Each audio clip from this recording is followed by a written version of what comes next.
Hello, आप सभी लोग का एक बार फिर से स्वागत है। और हम लोग इस सेक्शन में बात करेंगे, हमारा जो नया चैप्टर है आज से स्टार्ट होगा, वो थर्ड चैप्टर होगा। पार्ट का नाम वैद्युत विभव। ठीक है, तो वैद्युत विभव यानी इस चैप्टर को स्टार्ट करने से पहले हम जरा कुछ चीजों के बारे में जानेंगे और फिर इसमें जो भी टॉपिक होगा उसको हम लोग स्टार्ट करते हुए बात करेंगे। तो देखिए ये क्या है कि यानी यहाँ पे आपको सबसे पहले मैं बता दूं कि वैद्युत आवेश, मैंने बताया था कि वैद्युत आवेश कितने तरीके का, दो तरीके का। एक तो आपका धनावेश पॉजिटिव चार्ज और एक आपका ऋणावेश यानी कि नेगेटिव चार्ज। ठीक है, और मैंने बताया था कि प्लस प्लस यानी ये दो चार्ज अगर हैं तो इनके बीच में बल लगता है जिसको बोलते हैं वैद्युत बल। यानी आवेशों के बीच में जो बल लगता है उसको हम लोग क्या बोलते हैं, वैद्युत बल।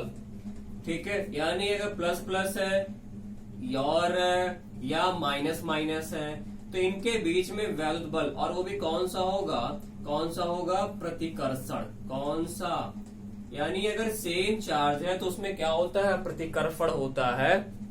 ठीक, लेकिन अगर अपोजिट चार्ज है, मतलब एक आपका प्लस है और एक आपका क्या है, माइनस है, तो इनके बीच में क्या होता है, आकर्षण बल होता है। कौन सा बल, अट्रैक्शन फोर्स। यानी अगर दो आवेश है तो उनके बीच में लगने वाला बल वैद्युत बल। और इस वैद्युत बल का नेचर दो तरीके का होता है, एक तो या तो आकर्षण हो सकता है और दूसरा क्या हो सकता है, प्रतिकर्षण। तो ये मैंने आपको चीजें बताई थी। और फिर जरा अगर हम लोग आ जाए तो यहीं पे मैंने आपको बताया था पिछले क्लास में कि वैद्युत क्षेत्र के बारे में। किसके बारे में, वैद्युत क्षेत्र के बारे में।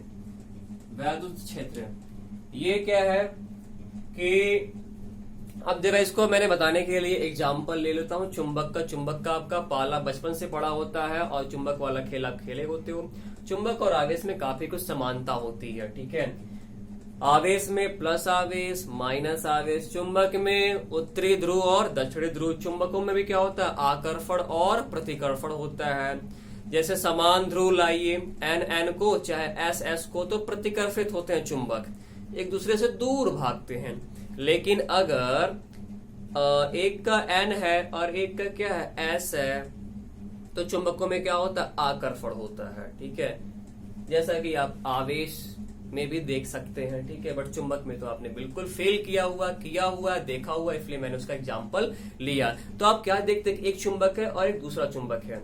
यहाँ पे है तो ये वाला चुंबक मान लीजिए इसको अगर आकर्षित कर रहा है, यहाँ पे रख दिया, उससे कम बल से आकर्षित कर रहा है, यहाँ रख दिया, उससे भी कम बल, यहाँ रख दिया, उससे भी कम बल, यहाँ रख दिया। यानी दूसरे वाले को अगर दूर करते जाते हो तो आपको जो बल लगता है वो बल का अनुभव भी क्या होता है, ऐसा लगता है कम हो रहा है। और एक ऐसा पॉइंट आता है जिसके बाद वो बल मतलब बिल्कुल लगता ही नहीं है जो है। ठीक है, तो ऐसे चारों तरफ। ठीक है, यानी ये चुंबक के चारों ओर का वह क्षेत्र जिसमें दूसरे चुंबक को क्या कर सके, वो आकर्षित कर सके या प्रतिकर्षित कर सके, उसको बोलते हैं चुंबकीय क्षेत्र। हाँ, उससे अगर बाहर चला जाता है, बाहर चला गया, तो फिर अब ये चुंबक उस पे बल नहीं लगा रहा होता है जो है। ठीक है, तो ऐसा ही आवेश के संदर्भ में भी होता है। यानी कोई अगर आवेश है तो इस आवेश के चारों ओर का वह क्षेत्र जिसमें किसी अन्य आवेश को वो आकर्षित कर सके या प्रतिकर्षित कर सके। अगर मैंने ये ऐसा बना दिया है तो ये आवेश किसी दूसरे आवेश पर तभी बल लगाएगा जब ये इसके अंदर रहेगा। बाहर अगर चला गया तो फिर ये आवेश उस पर बल नहीं लगाएगा। ठीक है, जैसे कि चुंबक की दूरी बढ़ जाती है अगर ज्यादा तो चुंबक पे बल नहीं लगता है। ठीक, तो देखिए जी, यानी आवेश के चारों ओर का वह क्षेत्र जिसमें वो दूसरे आवेश को आकर्षित करे या प्रतिकर्षित कर सके, उसको हम लोग क्या बोलते हैं, वैद्युत क्षेत्र। ठीक है, तो अगर ये जो भी मैंने ये इसका वैद्युत क्षेत्र है, जिसके बाहर कोई पॉइंट ले लिया कहीं पे भी, तो वो पॉइंट क्या कहलाएगा, इसके लिए अनंत बिंदु क्या कहलाएगा, इनफाइनाइट, अगर क्षेत्र से बाहर है। और अगर यहां ले लिया मैंने तो ये क्या कहलाएगा, क्षेत्र के भीतर या क्षेत्र के अंदर। ठीक है, क्षेत्र के बाहर जो भी पॉइंट उसको क्या बोला जाएगा, इनफाइनाइट, अनंत, कहीं पे भी हो सकता है, ठीक है, क्योंकि वहां पे क्या है आपका, वहां पे आपका बल लग ही नहीं रहा है, वैद्युत बल नहीं लग रहा है। वैद्युत बल कब लग रहा है, जब इस आवेश इसके अंदर आएगा तभी क्या होगा, वैद्युत बल लगेगा, ठीक है। चुंबक के लिए भी वही, चुंबक से दूरी बढ़ चुकी है तो अगर बल नहीं लग रहा है, चुंबक का बल प्रभाव नहीं दिखा रहा है, तब वो क्या हो गया, यानी कि चुंबकीय क्षेत्र से बाहर चला गया। अंदर आने पर फिर चुंबक का बल आपको अनुभव होने लगता है, ठीक है। तो चलिए जी, ये कुछ चीजें आएंगी परिभाषा को समझने के लिए, मैंने ये आपको बताया जो है, ठीक है। तो चलिए, तो अब हम लोग टॉपिक को स्टार्ट करते हैं। हमारा जो टॉपिक है, सबसे पहला टॉपिक है क्या, वैद्युत विभव। वैद्युत विभव या इलेक्ट्रिक पोटेंशियल, या इसको विद्युत विभव भी बोल सकते हो, ठीक है, कोई दिक्कत नहीं, इलेक्ट्रिक पोटेंशियल। तो देखिए जी, हम लोग पिछले चैप्टर में बात कर चुके थे वैद्युत क्षेत्र की तीव्रता, वैद्युत क्षेत्र की तीव्रता, ठीक है। ये क्या होता था, अगर इसके मात्रक पे जाओगे ना तो ये क्या होता था, न्यूटन प्रति कूलाम, यानी वैद्युत क्षेत्र कहूं या वैद्युत क्षेत्र की तीव्रता, क्योंकि अलग अलग पॉइंट पे अलग अलग पावर होता है, तीव्रता के लिए इसलिए बात करते हैं। तो वैद्युत क्षेत्र की तीव्रता एक तरीके क्या होती है, बल होती है, पर कूलाम पर लगने वाला बल होता है, न्यूटन पर कूलाम, यानी पर कूलाम आवेश पर लगने वाला बल क्या होता है, वैद्युत क्षेत्र की तीव्रता, या वही वैद्युत क्षेत्र का मान होता है उस बिंदु पर, ठीक है।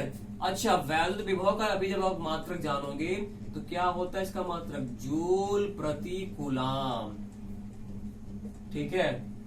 यानी वैद्युत क्षेत्र की तीव्रता ये क्या होता है, एक तरीके का बल है, पर कूलाम पर लगने वाला बल है, वैद्युत बल।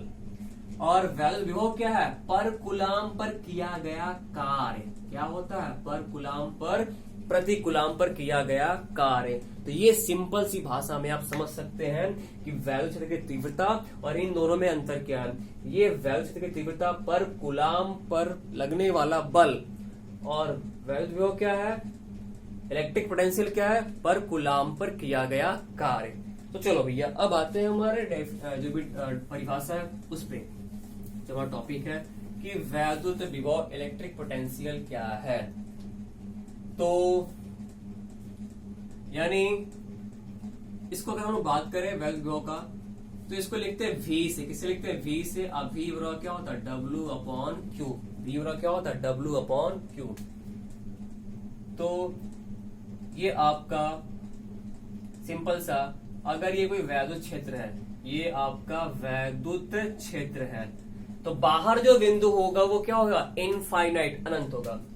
तो यानी अनंत से, कहां से, अनंत से एकांक आवेश को, किसको, एकांक आवेश को, एकांक आवेश यानी यूनिट चार्ज को, यानी अनंत से एकांक आवेश को कहां से, अनंत से वैद्युत क्षेत्र के भीतर किसी बिंदु तक लाने में किया गया कार्य, उस बिंदु का क्या कहलाएगा, उस बिंदु का क्या कहलाएगा, विद्युत विभव। एक बार फिर से सुनना कि अनंत से किसको, एकांक आवेश को, जो भी, या एकांक आवेश को अनंत से वैद्युत क्षेत्र के भीतर किसी बिंदु तक लाने में किया गया कार्य क्या कहलाता है, आपका वैद्युत विभव, ठीक है। यहीं से ये आप याद रखा करो, ये याद रखोगे तो आप परिभाषा भी लिख पाओगे, ठीक है। यानी Q की वैल्यू अगर 1 कर दिया जाए तो V बराबर क्या, W, यानी एकांक, एक कूलाम, एक कूलाम आवेश को या एकांक आवेश को लाने में किया गया कार्य क्या कहलाता है, विभव। तो भी आपको नंबर मिल जाएंगे जो है, ठीक है। तो ये ध्यान देना कि एकांक आवेश कहाँ से, क्षेत्र के बाहर से, ठीक है। तो ये चीजें आपका यहां से आ जाती हैं। तो मैथमेटिकल फॉर्मूला क्या होता है विभव का, V बराबर W अपॉन Q होता है, और इसका मात्रक बनेगा, मात्रक क्या बनेगा, अगर मात्रक के बारे में मैं लिखूं तो मात्रक क्या बनेगा, कार्य का होता है जूल और आवेश का होता है कूलाम। तो तो जूल प्रति कूलाम। और विभव, विभव कौन सी राशि है? जैसे वैद्युत क्षेत्र की तीव्रता कौन सी राशि थी? सदिश। लेकिन ये कौन सी राशि है? ये जो राशि है कौन सी राशि होती है? अदिश राशि। कौन सी राशि? अदिश। क्योंकि कार्य भी अदिश और आवेश भी अदिश, तो राशि यानी विभव, विभव कौन सी राशि होती है? अदिश राशि होती है। ठीक है, तो जूल प्रति कूलाम। अच्छा, जूल प्रति कूलाम को हम लोग सिंगल भाषा में क्या बोलते हैं? वोल्ट भी कहते हैं। क्या बोलते हैं? वोल्ट। क्या बोलाता है? वोल्ट भी कहते हैं। ये चीजें आप दिमाग में रखिएगा। ठीक, तो चलो। अच्छा, अब यहाँ पे जरा हम लोग बीमीय सूत्र के बारे में भी जान लें इसका, कि बीमीय सूत्र इसका होता क्या है। ठीक है, तो इसका बीमीय सूत्र डायमेंशनल फॉर्मूला, बीमीय सूत्र का लिखना है तो कार्य, कार्य का होता है एम एल पे 2 टी पे -2। कार्य का होता है एम एल 2 टी पे -2। और आवेश का होता है ए टी, आवेश का धारा गुणे समय। ठीक है, जैसे कार्य का होता है बल गुणे विस्थापन, बल गुणे विस्थापन, तो बल का होता है एम एल टी पे -2। ठीक है, वही कि ग्राम मीटर प्रति सेकंड स्क्वायर। अब विस्थापन का होता है मीटर, मीटर को एल से, तो बन जाता है एम एल पे 2 टी पे -2। बट आपने सीधे सीधे फर्स्ट ईयर में याद भी किया रहा होगा बीमीय सूत्र जो है। ठीक है, नहीं याद है तो कम से कम फर्स्ट ईयर किताब उठाना, 10 बीमीय सूत्र आप जो याद कर लेना, बाकी सारा बताना मेरी जिम्मेवारी रहेगी। ठीक है, हाँ, तो V बराबर एम एल पे 2 टी पे -2 और ए टी, ये हो गया आपका। तो बीमीय सूत्र क्या बन जाएगा? बीमीय सूत्र क्या बन जाएगा इसका? जरा देखिए तो सही। यानी एक लाइन और लिख दू, एम एल पे 2 और टी पे -2 है, 1 है ऊपर जाएगा तो -1, तो -2 -1 क्या बन जाएगा? -3, और ए पे -1। तो ये इसका बीमीय सूत्र, जो कि आपसे एग्जाम में पूछ देता है कि वैद्युत विभव का बीमीय सूत्र लिखिए। तो मैथमेटिकल फॉर्मूला ये मात्रक जूल प्रति कूलम या बोल्ट। ठीक है, बोल्ट जो कि साइंटिस्ट का नाम था, उनके नाम पे ये रखा गया है। और ये बीमीय सूत्र ml2 t पे -3 a पे -1। ठीक, अब हम लोग अगले डेफिनेशन पे आते हैं। हमारा अगला जो परिभाषा है वो अगले परिभाषा के बारे में बात करते हैं, जो कि वैद्युत विभवांतर। क्या कहलाएगा? वैद्युत विभवांतर। ठीक है, इसको सिंपल सी भाषा में कहूं तो दो बिंदुओं के बीच विभव के अंतर को, दो बिंदुओं के बीच विभव, विभव अभी जाना आपने क्या होता है, तो दो बिंदुओं के बीच विभव के अंतर को क्या बोलते हैं? वैद्युत विभवांतर। ठीक है, या इसको ऐसे कह सकते हो कि वैद्युत क्षेत्र के भीतर, क्या चीज? वैद्युत क्षेत्र के भीतर एक बिंदु से दूसरे बिंदु तक किसी आवेश को लाने में किया गया कार्य क्या कहलाता है? वैद्युत विभवांतर। यहां कहां से लेके आ रहे थे?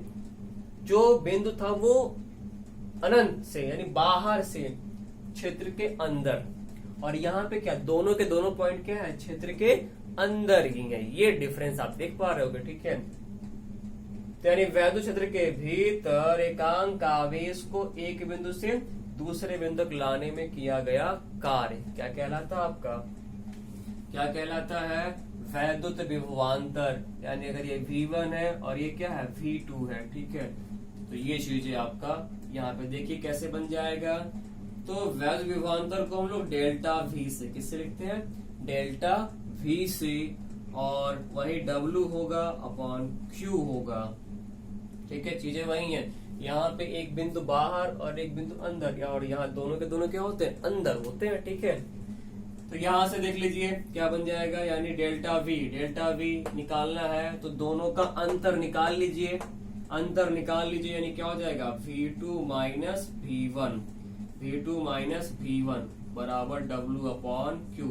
तो ये आपका विभवांतर का फॉर्मूला है। ऐसे लिखिए या फिर ऐसे लिखिए। ठीक है, या दूसरी भाषा में अगर मैं सिंपल सी भाषा में कहूं, ये अगर एक पॉइंट का 10 वोल्ट है और एक पॉइंट का क्या 15 वोल्ट है, तो एक आवेश को दूसरे बिंदु तक ले जाने में किया गया कार्य, ठीक है,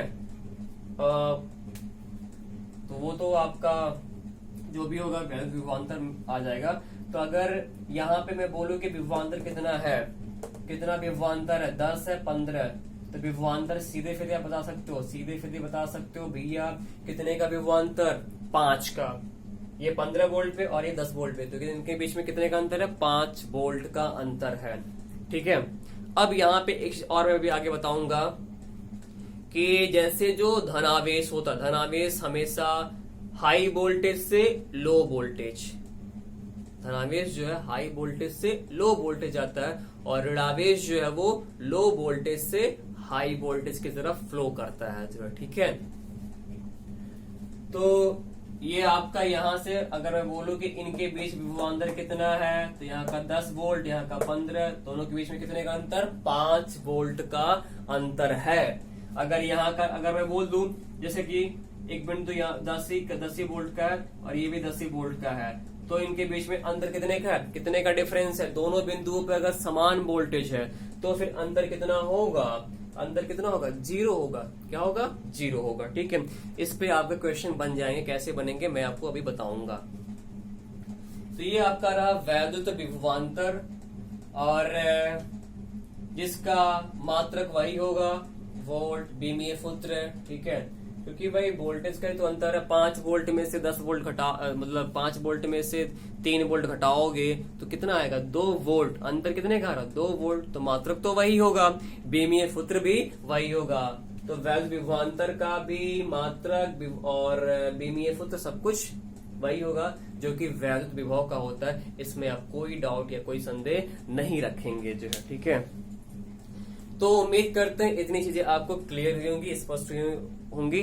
तो हंसते रहिए, मुस्कुराते रहिए और चीजों को सीखते रहिए। और अगर कोई भी प्रॉब्लम होती है तो आप मुझसे बेहिचक मेरे इस नंबर पे अपनी प्रॉब्लम को भेज सकते हैं, सेंड कर सकते हैं, जहां पे आपको सोल्यूशन तुरंत दिया जाएगा। ठीक है। या अगर किसी कारणवश उस समय नहीं तो थोड़े समय बाद आपको उसका आंसर जरूर या जवाब जरूर मिलेंगे। ठीक है। चलिए जी, अब जरा यहीं पे कुछ हम लोग एनालिसिस कर लेते हैं, विश्लेषण कर लेते हैं जो है। ठीक है। वो एनालिसिस क्या है कि अभी मैंने बोला कि आपका विभवांतर डेल्टा V बराबर W/Q, या यहीं से लिख सकते हो W बराबर Q डेल्टा V, W बराबर Q डेल्टा V, यानी विभवांतर आप यहां से पता कर सकते हैं। क्यों क्या आवेश है, डेल्टा V क्या, दो बिंदु के बीच का विभव का अंतर, और W क्या है, कार्य। तो अगर मैं कहूं आपसे कि दो बिंदु है समान विभव पर, दो बिंदु क्या है, समान विभव पर है, तो उसके बीच में किसी आवेश को ले जाने में किए गए कार्य का मान बताइए। तो अगर दो बिंदु पर आवेश का मान समान है, मतलब अगर एक पर 5 वोल्ट दूसरे पर भी कितना होगा, 5 वोल्ट, तो अंतर कितने का अंतर, यानी जो अंतर आएगा डेल्टा V की वैल्यू कितना होगा, 0। तब बताइए कार्य का मान कितना होगा, कार्य का मान क्या आएगा, 0 होगा। कार्य का मान क्या होगा, 0 होगा। तो ये चीज हो सकता है। ठीक है। आपको दे दिया कि 500 माइक्रोकूलम आवेश को दो बिंदु के बीच में ले जाने में किए गए कार्य का मान बताइए, जबकि दोनों बिंदु क्या है, दोनों बिंदु समान विभव पर हैं। या बोल दिया सम विभव पृष्ठ पर, क्या चीज, सम विभव, ऐसे पूछता ही है। सम विभव पृष्ठ पर 500 माइक्रोकूलम आवेश को एक बिंदु से दूसरे बिंदु तक ले जाने में किए गए कार्य का मान बताइए।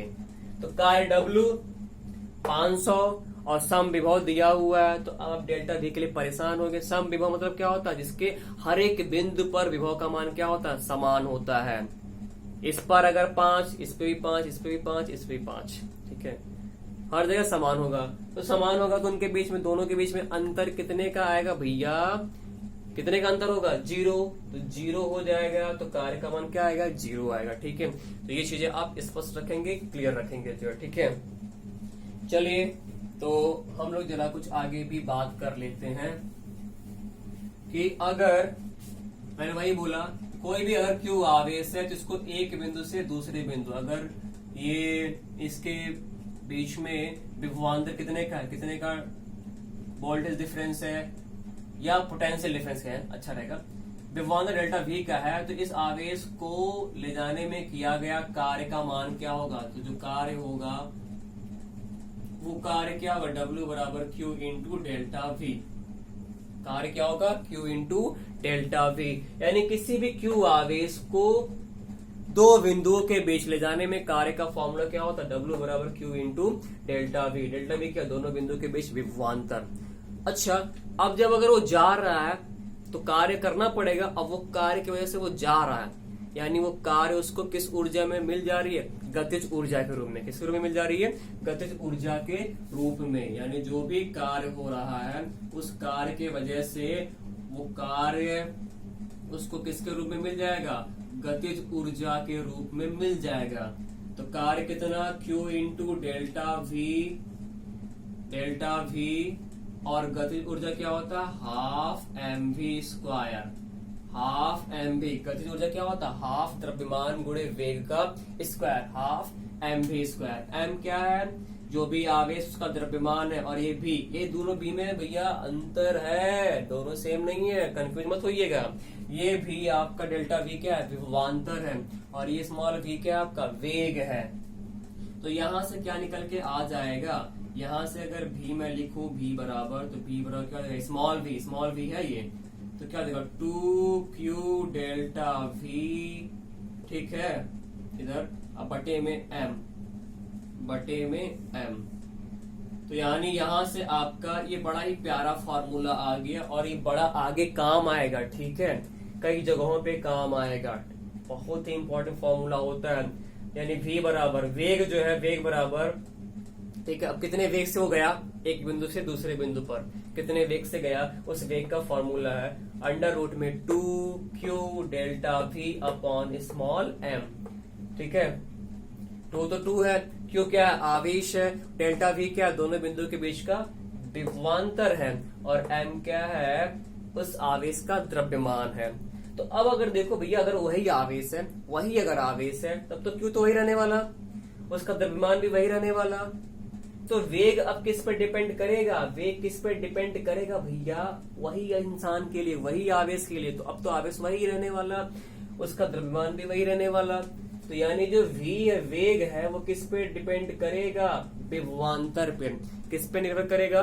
विभवांतर पे निर्भर करेगा। माने अगर दो बिंदुओं के बीच वोल्टेज ज्यादा करोगे, ज्यादा वोल्टेज लगाओगे, तो आवेश तेजी से दौड़ेगा, और ज्यादा वोल्टेज तो और तेजी से, और ज्यादा वोल्टेज तो और तेजी से जाएगा। ठीक है, यानी दो बिंदु के बीच में अगर आवेश को चलाना, तेजी से चलाना है, तो आपको वोल्टेज ज्यादा से ज्यादा लगाना पड़ेगा। अब इसका कहां पे यूज पड़ता है? कहां पे यूज पड़ता है? तो एक्सरे में। एक्सरे में इलेक्ट्रॉन को तेजी से जाके टक्कर करना होता है, ठीक है, और उसके लिए हाई वोल्टेज की जरूरत पड़ती है। तो चलिए अब मिलते हैं हम लोग अगले